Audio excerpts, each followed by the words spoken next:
सीता जी बोली तू एक बार एक काम कर, पानी भर के ले जा। और पूछो महाराज पानी पियोगे? तो फिर इतने में उर्मिला जी पानी लेके, अब प्रभु पंडित जी पानी। पंडित जी बोले हमारे यहाँ पानी एंड में पीते हैं। तो उर्मिला जी ने पूछा पंडित जी एंड कब होगा? तो पंडित जी बोले अभी तो शुरुआत है। उर्मिला जी दौड़कर फिर सीता जी के पास गए। जीजी जीजी जीजी बोली क्या बात है? कि वो तो अभी तुम एंड में पानी लेंगे। तो सीता जी बोली ले जा, और ले जा, पूरी ले जा, कचौड़ी ले जा, भजिया ले जा, मालपुआ ले जा, खीर ले जा, सब ले जा ले जा। भगोने खाली होते गए, बर्तन खाली होते गए। सीता जी ने फिर सुकीर्ति को बुलाया। सुकीर्ति इधर आओ। सुकीर्ति ने बोला हाँ जी जाओ जरा पंडित जी से पूछ कर आओ भोजन कैसा बना। पंडित जी के पास सुकीर्ति जी गई, प्रभु भोजन कैसा बना? पंडित जी बोले भोजन तो क्या जोरदार बना है, पूछो ही मत। पानी ले आऊं?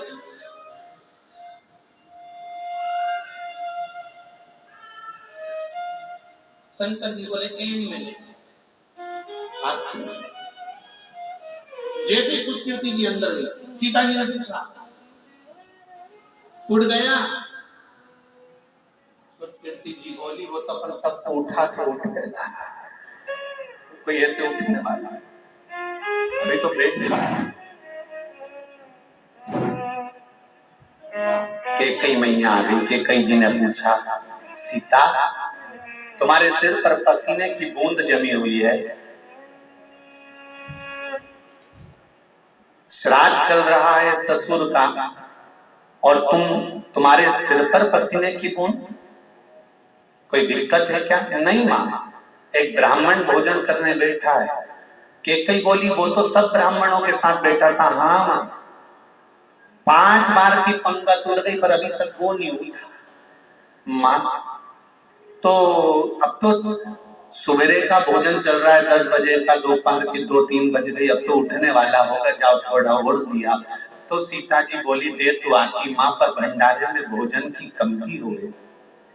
भोजन की कमती, एक काम करो डबल से बनाओ। सीता जी बोली 6 बार बना चुके, अब अंदर का पूरा माल निकाल के रख दिया। कैकई तुरंत आवाज लगाकर बोली द्वारपालों से कहो बाजार में से सामान लेकर आए। और सीता फिर भोजन बना। सास ने आवाज लगाई कि बाजार से भोजन लेकर आओ और जिमाओ। इतने में सारे द्वारपाल भागे और बाजार से भोजन ले लेकर आने लगे। जब आटे की बोरियां बाजार से आने लगी और शंकर जी के सामने अंदर जाने लगी, इतने में शंकर भगवान ने रोक कर पूछा रुको रुको, क्या ले जा रहे हो अंदर? तो क्या अभी आटा ले जा रहे हैं, उसनेगा फिर पूरी बन के तुम्हारे पास आएगी। इतने में पंडित जी बोले, शंकर भगवान जो पंडित के वेश में थे वो बोले अंदर ले जाने की जरूरत नहीं है, तुम तो यही कर दो। इतना अंदर जाएगा फिर वापिस आएगा, फिर मैं खाऊंगा, उससे अच्छा यही रख दो तुम तो, मैं आराम से खा लूंगा। आटे की बोरी रख दी, बेसन की बोरी रख दी, मैदे की बोरी, रवे की बोरी, घी तेल शक्कर सब ला के रख दिया और भोलेनाथ जी खाना चालू कर दिया। खाते गए खाते गए खाते गए खाते गए, उठे नहीं। इतने में सीता जी की आंख में जल भर गई। कौशल्या जी ने पूछा जानकी तुम रो रही हो? आज ससुर जी की यहाँ का श्राद्ध है और घर की बहू रोए, ये अच्छी बात नहीं है, तुम क्यों रो रही हो, क्या हुआ तुमको? इतने में सीता जी बोली माँ एक पंडित भोजन करने बैठा है तो उठ नहीं रहा, पानी का पूछो। सीता जी बोली अब की बार मैं ही जाता। सीता जी हाथ में जल लेकर पहुंची। ब्राह्मण देवता अगर आपका आधा हो गया हो तो पानी थोड़ा सा पी लीजिए। इतने में ब्राह्मण देवता बोले आधा तो होने दो, जब आधा होगा मैं पी लूंगा। सीता जी ने मन में सोचा भी तो आधा ही नहीं हुआ और अपन तो एंड की तैयारी कर। सीता जी रोती रोती आंख में जल भरकर भगवान राम जी के पास। राम जी महाराज तो बड़ी मस्ती में बैठे हुए थे। तुरंत सीता जी को कहा जानकी भोजन ब्राह्मण जी के चले गए? सीता जी बोली सब चले गए, एक ही बैठा है, उठ नहीं रहा, तो उसको अच्छे से जिमाओ। सीता जी बोली सारा सामान जिमा दिया, भंडार का सामान जिमा दिया, सूखा जितना रखा था वो जिमा दिया, दुकानों पे से लाकर अंदर तो आया ही नहीं, बाहर निपटा गया।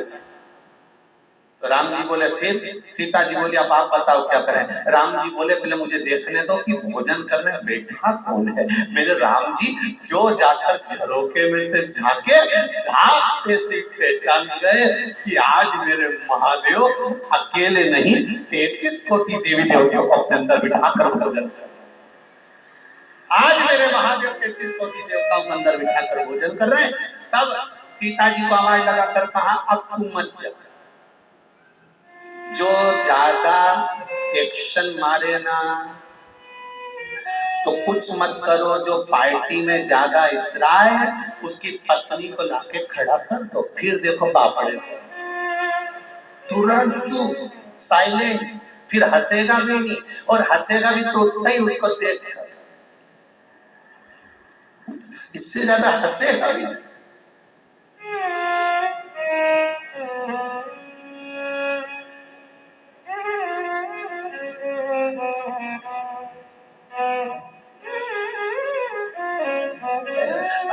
अंग्रेजी में पति को हस्बैंड कहते हैं, हस्बैंड।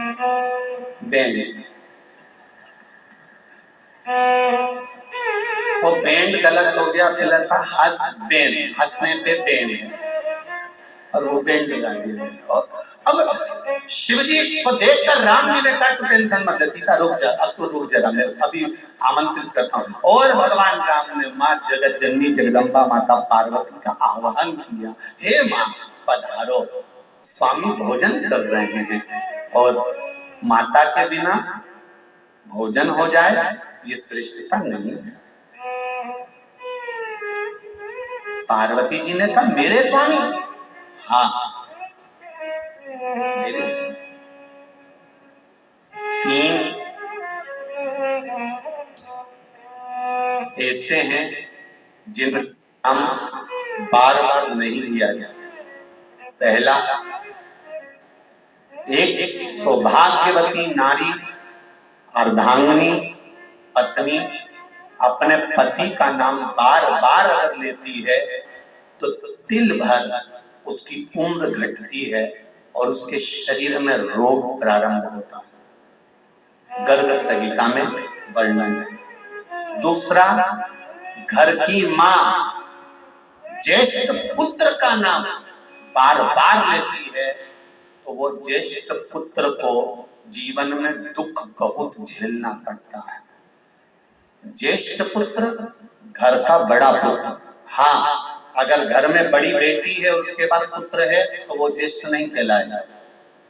बड़ी बेटी है तो बेटी का नाम माँ बार बार ले सकती है, पर ज्येष्ठ पुत्र, जितने भी आस्था चैनल पर कथा सुन रहे हो, जितने फेसबुक पर कथा सुन रहे हो, आप अपने घर के बड़े व्यक्ति को देखना, उसके घर की माँ अगर बड़े बेटे का नाम बार बार लेकर पुकारेगी, कृष्ण राम कुछ भी जो उसका नाम है, हरि किसान जय नारायण जो नाम है उसको माँ बार बार लेकर पुकारेगी। ज्येष्ठ पुत्र का नाम जब माँ बार बार लेकर पुकारती है तो ज्येष्ठ पुत्र को 3 तकलीफों से गुजरना ही पड़ता है। एक तन दुखी, दूसरा मन दुखी, तीसरा धन दुखी। या तो वो तन से कष्ट में होगा, या मन से कष्ट में होगा, या धन से कष्ट में होगा। उसका जीवन थोड़ा ना थोड़ा संघर्ष में निकलेगा। क्यों? क्योंकि माता का फर्ज है कि ज्येष्ठ पुत्र का नाम बार बार मुख से ना लिया जाए। अगर ज्येष्ठ पुत्र को, बड़े पुत्र को माँ को बुलाना है तो उसके नाम से ना बुलाते हुए कोई उपनाम, कोई साधारण सा नाम माँ को अपने बेटे का रख देना चाहिए। इसलिए हमारे यहाँ पर जो बड़ा बेटा होता था ना तो उसको माँ बड़े प्रेम से हर कुछ बोल देती थी, ये तो कल्लू है, ये तो लल्लू है, ये तो पप्पू है, ये तो ऐसा है, ये तो वैसा, कुछ भी उसका नाम माँ कुछ भी अपने मन से रख देती थी। क्योरे कन्मा, क्योरे काना, माँ उसका नाम रख देती थी। क्योरे रघु, क्योरे रघुवीर, माँ उसका नाम कुछ भी रख देती।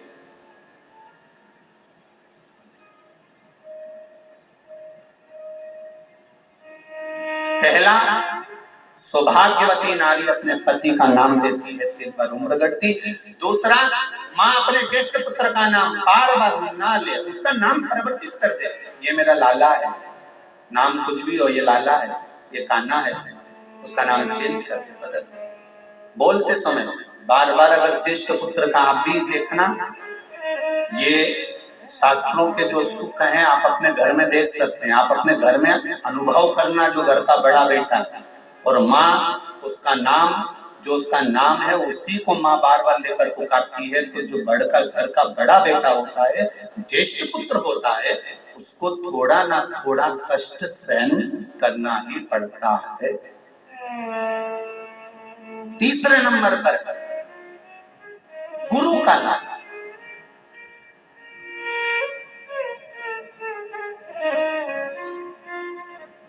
शिष्य गुरु के नाम का स्मरण अर्थात गुरु मंत्र का स्मरण करे।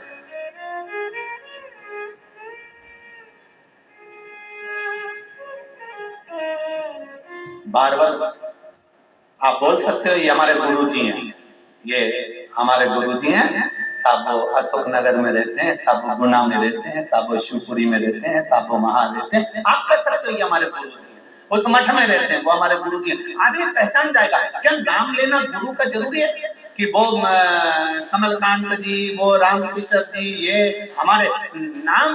गुरु का नाम अगर तुमने गुरु मंत्र लिया है, आप गुरु दीक्षा ग्रहण करे हो, तो गुरु के नाम का स्मरण भी, गुरु मंत्र का स्मरण करो।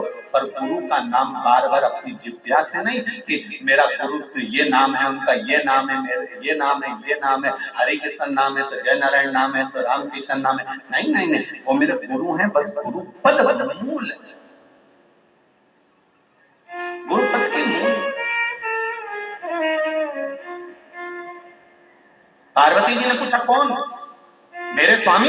हाँ, मेरे स्वामी भोजन कर रहे हैं। हाँ, जैसे सुना पार्वती जी ने, और सुनकर माता पार्वती तुरंत कहती आप चिंता मत करो राघव जी, मैं अभी आती हूँ। और पार्वती मैया ने नाक में बड़ी सी नथनी पहनी, सुंदर मोती की लड़ लगी है, कानों में झुमका पड़ा है मेरी माता के, सिर पर लाल बिंदी बड़ी सारी, होठों पर लाली, नैनों में सुरमा, मस्तक पर गजरा, और माता के हाथों में सुंदर मेहंदी लगी हुई है, पाँव में महाबूर लगा हुआ है। मेरी माँ सुंदर टोकनी लेकर सामने खड़ी हो गई, और भोलेनाथ तो खाने में लगे थे, उनका ध्यान गया नहीं कि मेरे सामने कौन खड़ा है, और उन्होंने एक बड़ा सा लड्डू निकालकर चूरमे का शंकर जी की पत्तल में रख दिया। शिव जी ने जो लड्डू खाया, खाते से शंकर जी को लगा ये तो कोई पहचान वाला है।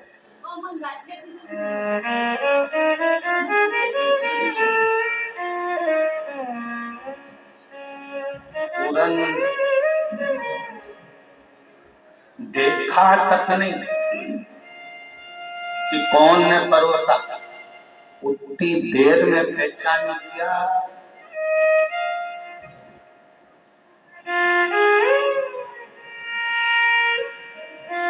बहुत चतुर होती है माताएं, कथा में भी बैठी रहती है ना, एक जरा सा गाड़ी का हारन बजता ना, उतने में पहचान जाती है भेरुआ के, तुरंत आया गाड़ी का हारन बजा, हारन से पहचान जाती।